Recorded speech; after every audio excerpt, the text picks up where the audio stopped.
Welcome back, steel industry news community, to this video overview of our latest article. Today, we're unpacking a really peculiar tension running right through the U.S. steel market this spring.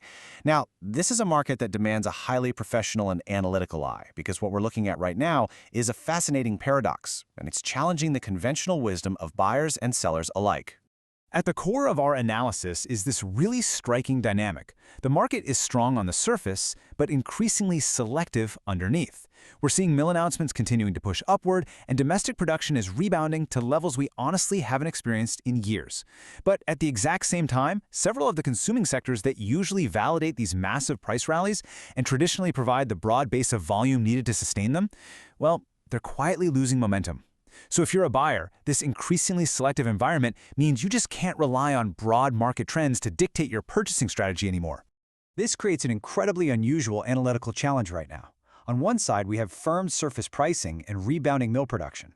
On the other side, we're seeing softening traditional end market data. Now, typically, when production climbs and those traditional end markets soften, we fully expect to see prices retreat as supply outpaces demand.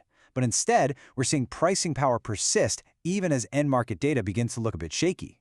I'm going to hold back the exact metrics and hard numbers for just a moment to really emphasize the fundamental question this friction creates. Which brings us to the ultimate question. If traditional sectors are softening, what is holding this market aloft?